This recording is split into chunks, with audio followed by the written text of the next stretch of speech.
Good afternoon and welcome to the Chapel of the Cross. It is wonderful to see new faces and familiar faces as we learn more today about the Reverend Dr. Pauli Murray. And I'm going to pass the proverbial baton to Elizabeth Hayes from St. Matthew's in Hillsborough. Good morning. I know, I'm realizing I actually can't see anybody, which is, good afternoon. Good afternoon. I'm Elizabeth Hayes from St. Matthew's, Hillsborough, from our Racial Justice and Reconciliation Committee. First off, let me say how wonderful it is to be here in community with you all on Pauli Murray's birthday. Thank you to Elizabeth Marie, to Boykin Bell, to the Chapel of the Cross RJR Committee for hosting us. It's my deep honor to introduce our speaker today, Brooks Graebner. Brooks is diocesan historiographer, rector emeritus of St. Matthew's, Hillsborough, and a Pauli Murray scholar. Even just in planning for this day, Brooks' depth and breadth of knowledge of Pauli Murray shone through, layering colorful detail on my own understanding. We are all in for something special as he takes us along with him in understanding Pauli Murray's spiritual journey. Without further ado, please welcome Brooks Graebner.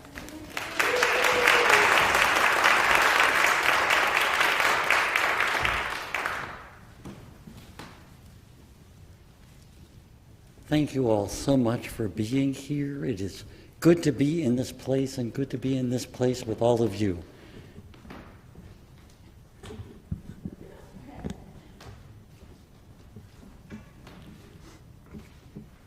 I've titled these remarks, Pauli Murray, Parishioner, Activist, Priest, and Saint, because I want to use this time today to pay close attention to Pauli Murray's religious and spiritual life, those particular aspects. This is a remarkable woman with so many different facets to her life and her achievements. But today I want to, kind of hone in on her religious formation, her journey to the priesthood, and then what it means for us as Episcopalians to recognize her as a saint of our church. So I want to begin by looking at Pauli Murray's religious formation. Pauli Murray's connection with the Episcopal Church was forged through her grandmother, Cornelia, who was baptized along with her siblings here at the Chapel of the Cross in 1854. This was the doing of her grandmother's aunt and enslaver, Mary Ruffin Smith, in whose memory this very lectern was given. After emancipation, Cornelia insisted on retaining her membership in the Episcopal Church, even when she married the Presbyterian Robert Fitzgerald. All her daughters were baptized in the Episcopal Church, first in Hillsborough, then in Durham, where the family moved in the 1880s. Cornelia herself briefly attended St. Augustine's and insisted on sending her daughter Pauline there in 1880 at age 10. Later, Pauline's younger sister Sally would also attend, and for a time, so did Pauli's mother Agnes. When Agnes married William Murray, and they settled in Baltimore, the couple joined the historically black Episcopal Church, St. James, and Pauli was christened there as a 6-month-old by the rector, the Blessed George Freeman Bragg. At St. Augustine's, the Fitzgerald sisters formed a close attachment to Henry Beard Delaney and the Delaney family. According to Pauli, the Fitzgerald sisters looked on Delaney as pastor, priest, and big brother. In the mid-1890s, Pauline agreed to teach in Warrenton and Littleton in schools that Delaney oversaw there. Delaney returned the favor in 1908 when he became the archdeacon or supervisor of all black ministry in the diocese and immediately took steps to encourage the formation of St. Titus in Durham. In 1914, Delaney took personal charge of St. Titus and arranged for Mr. Small, in training for ordained ministry, to serve as lay reader in his absence. By 1915, the Reverend Mr. Small was deacon in charge, then priest, and in 1922, he and his bride, Sally Fitzgerald, Pauli Murray's aunt, moved to rural Maryland, where he took charge of 3 small congregations. In her autobiography, Pauli describes attending St. Titus and spending summers with her aunt and uncle in Maryland. At age 9, she was confirmed by the newly consecrated Bishop Delaney, and in 1928, her aunts took her to see Delaney on his deathbed, where he gave Pauli his blessing and called her a child of destiny. Pauli's connection with the Delaneys would continue into adulthood. She would seek out Bessie Delaney as her dentist when Pauli was attending Hunter College. Simply put, Pauli was steeped in the Episcopal Church as a child and would be a lifelong Episcopalian, the 3rd generation of women in the Fitzgerald family to belong to the Episcopal Church. And this formation centered on institutions and relationships forged in Raleigh, Durham, Hillsborough, and Chapel Hill. Pauli Murray described herself as faithful in worship, but not parochially active from young adulthood into her 50s. In her early years in New York, she attended All Saints Mission in Woodhaven and sang in the choir there. She also mentions growing to love the pageantry of high church liturgy without, she reports, understanding any of its sacramental significance. Like her aunts, Pauline and Sally, Pauli served the church in the roles that were open to her: altar guild, choir, occasional organist, Sunday school teacher. Tellingly, she notes in her autobiography that she was vaguely aware that women did not serve on vestries and other governing bodies of the church. And I responded to this lack of representation when I became an adult by a studied indifference to church organization. I confined myself to attending worship and remained aloof from parish life. My feelings towards the church were ambivalent. I could neither stay away entirely nor enter wholeheartedly into Christian community. But if she was indifferent to church organization, she nevertheless reflected an immersion in the life and language and liturgy of the church, and this is expressed in her poetry. Here are 2 poems written in 1959, both in response to the lynching of Mac C. Parker in Poplarville, Mississippi. The first, entitled Collect for Poplarville, invokes a collect from evening prayer. Lighten our darkness, we beseech thee, O Lord. Teach us no longer to dread hounds yelping in the distance, the footfall at the door, the rifle butt on the window pane. And by thy great mercy, defend us from all perils and dangers of this night. Give us fearlessness to face the bomb thrown from the darkness, the gloved hand on the pistol, the savage intention. Give us courage to stand firm against our tormentors without rancor. Teach us that most difficult of tasks, to pray for them, to follow, not burn, thy cross. The second is simply entitled, For Mac C. Parker. It begins with a petition from the Great Litany. In the hour of death, in the day of judgment, good Lord, deliver us. The cornered and trapped, the bludgeoned and crushed, the hideously slain, freed from the dreaded waiting, the tortured body's pain, on death's far shore cast mangled shrouds to clothe the damned whose fear decreed a poisoned harvest, garnered a bitter grain. For these who wear the cloak of shame must eat the bread of gall, each vainly rubbing the cursed spot which brands him Cain. Pauli Murray's engagement with the church began to shift in the 1960s, however, as she and Irene Barlow settled into a deeper participation in the life of the parish they attended together, St. Mark's in the Bowery, where Irene was one of the first women elected to the vestry. In truth, it was familiarity with the language of the prayer book which led Pauli Murray to first recognize Irene as a fellow Episcopalian.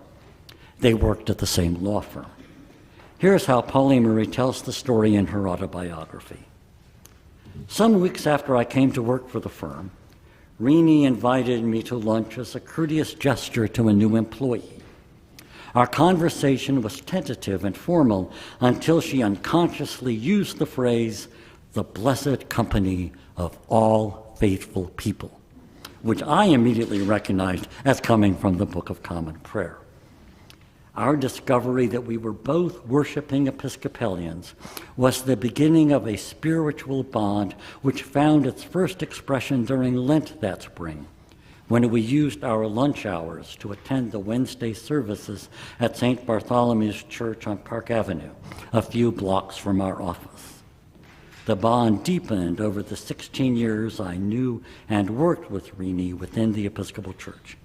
It helped to reinforce our faith as we struggled in the 1960s to express the full personhood of women in our religious communion and felt the pain and often the rage of rejection at the deepest levels of our being. Pauli experienced a personal crisis of faith in relation to the still delimited role for women in the church, and she describes the moment in March 1966 when she became so angry that she walked out of church and wandered about the streets of New York feeling alienated from God.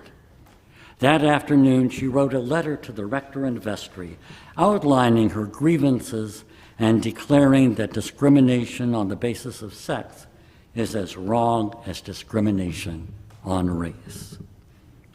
This moment ushered in a profound decade of change in the life of the church and in the life of Pauli Murray. Pauli would now follow closely the movement within the Episcopal Church to open the way for full inclusion of women in the decision-making bodies of the church, and soon thereafter, the ordained ministry of the church. On a personal level, she would be profoundly affected by Rini Barlow's diagnosis of breast cancer. Her interest in religious and racial issues was further intensified by her participation in the World Council of Churches meeting in Uppsala in 1968. She came home from Sweden with a renewed determination to return to the United States and proclaim through my own life and work the universal sisterhood and brotherhood I experienced during those 18 days.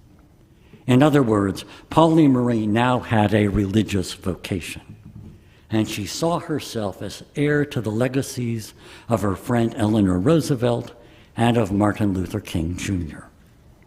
By 1970, Pauli had gained visibility in Episcopal church circles and found herself appointed to a special commission on ordained and licensed ministries.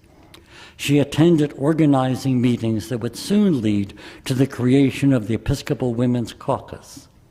As she did in her legal writings about Jim and Jane Crow, she upbraided the church for perpetuating patriarchy by addressing civil rights and black power without giving the same regard to the rights of women. Indeed, the lackluster 1970 General Convention response to women's issues led Pauli to stop attending church altogether. But Renee Barlow's recurrence of cancer triggered an intense personal engagement with God. Pauli Murray's deathbed ministry and prayers, followed by her planning Renee's funeral, led her to interpret Father Tom Pike's question, "Have you ever thought of ordination?" as a sign from God. Now there was an urgency to take up her religious vocation and seek ordination. Once I admitted the call of total commitment to service in the church, it seemed that I had been pointed in this direction all my life, and that my experiences were merely preparation for this calling. In spite of my own intellectual doubts and the opposition to women's ordination, which was widespread within the Episcopal Church at the time, I took the fateful step of applying to the Right Reverend John M. Burgess, Bishop of the Diocese of Massachusetts, for admission to holy orders. Pauli was made a postulant in 1973. She attended General Seminary, then for her final year, Virginia Seminary, and then graduated from General in 1976. During that time, she attended the 1974 ordinations in Philadelphia, and she became immersed in liberation and feminist theology. In 1976, General Convention took the necessary steps to regularize the ordination of women, beginning in January 1977. And Pauli herself was among the first ordained and the first African-American woman. Pauli Murray's life now centered on the metropolitan areas of New York, Boston, and Washington. But she received an invitation from Peter Lee, rector here at the Chapel of the Cross, to return for her first celebration of the Eucharist. Peter had read Proud Shoes and was aware that Pauli Murray's connection to the Episcopal Church could be traced to her grandmother's baptism at the Chapel of the Cross in 1854. Dr. Murray accepted the invitation, and her remarks at the time and her subsequent reflection on that event became the culminating moment of her life and her ministry. On Sunday, February 13th, in the little chapel where my grandmother Cornelia had been baptized more than a century earlier as one of 5 servant children belonging to Miss Mary Ruffin Smith, I read the gospel from an ornate lectern engraved with the name of that slave-owning woman who had left part of her wealth to the Episcopal Diocese of North Carolina. A thoroughly interracial congregation crowded the chapel, and many more stood outside until they could enter to kneel at the altar rail and receive communion.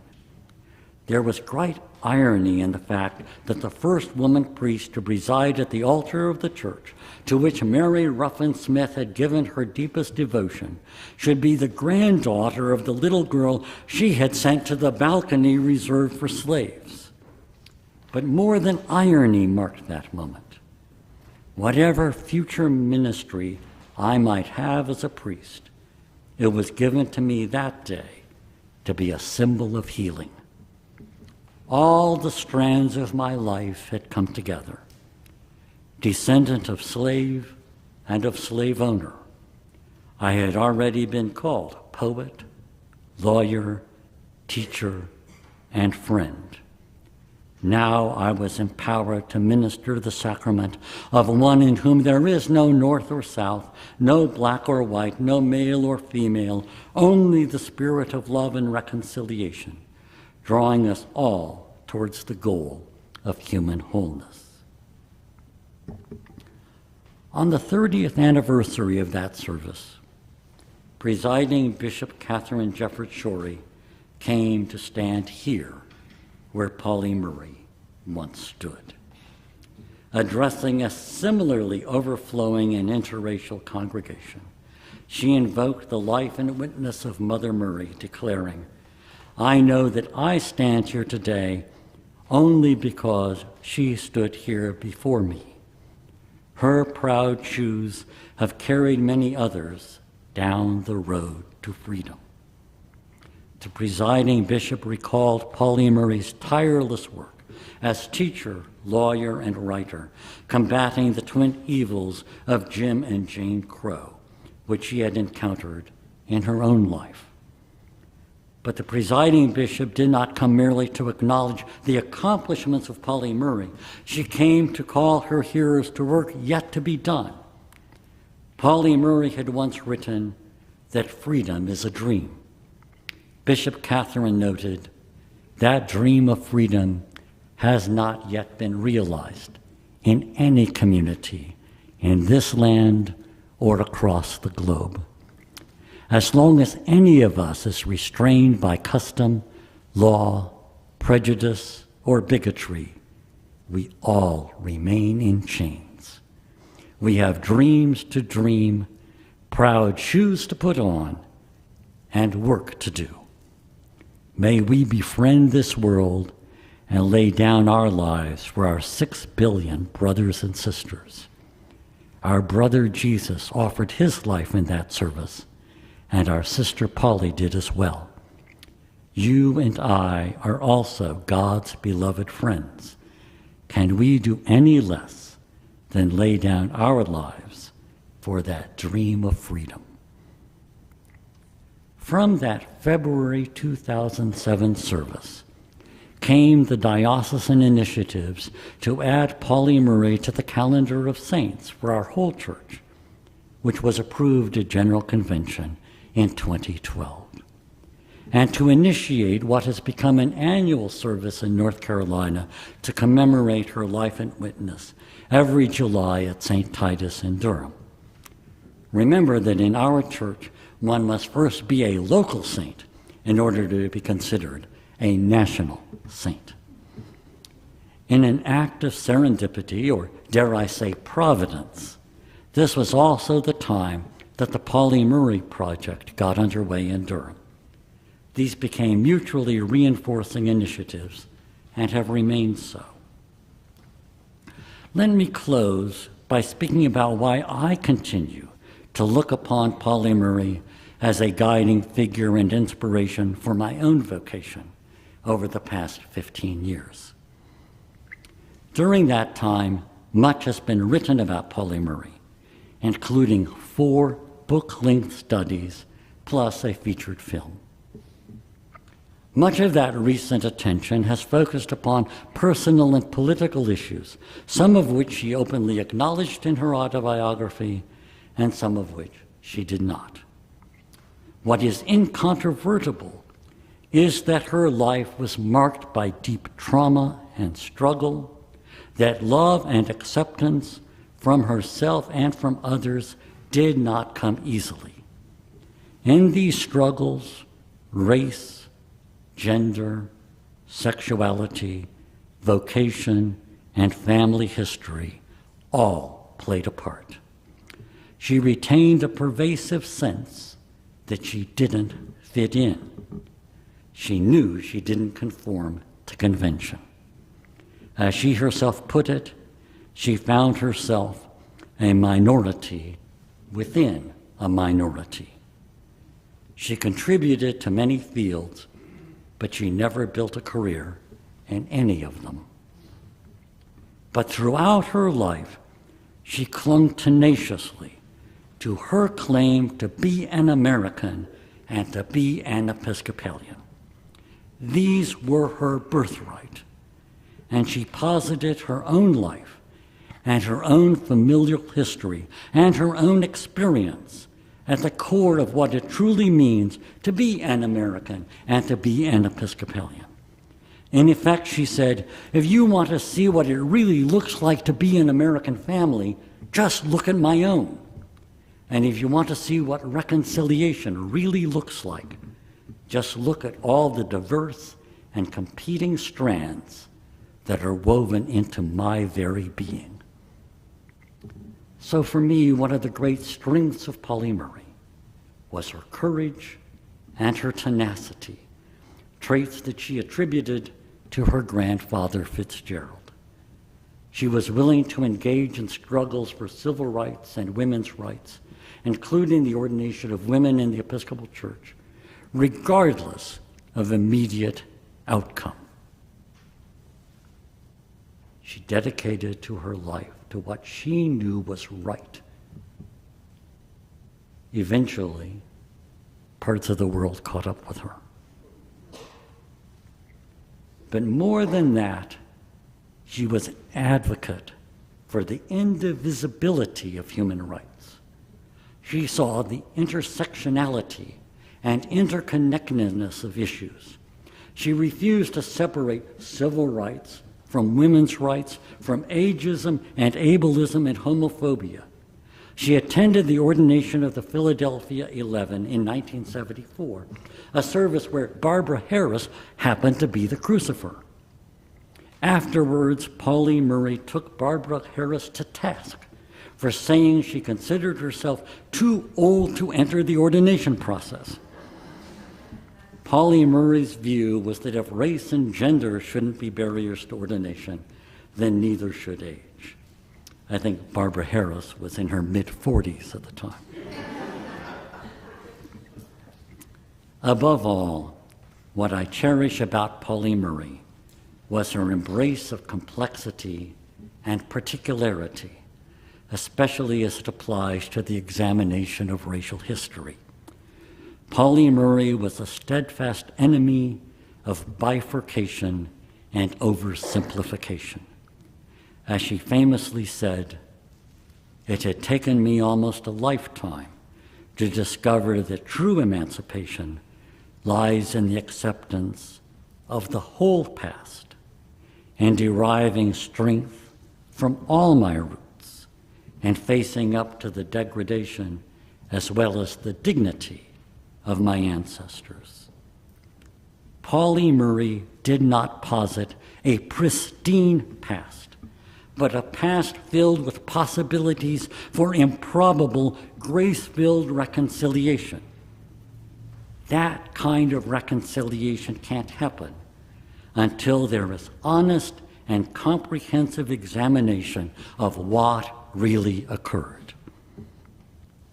What applies to the study of the past may well apply to the analysis of our present situation and to charting the path forward. In 1975, Pauli Murray allowed herself to picture the future of the Episcopal Church over the course of the next century. We're now almost halfway to the year 2075. The future she envisioned for us was of a church enriched by the fullest utilization of its most neglected assets, its women and its ethnic minorities. The future she envisioned was of a church which nurtured one-on-one relationships of reciprocal affection and esteem, where a deep sense of relatedness could be discerned and then expressed. Blessed Pauli Murray still beckons us and inspires us to be truth-tellers and seekers of reconciliation. There's still time, and there's still work to be done. Thank you.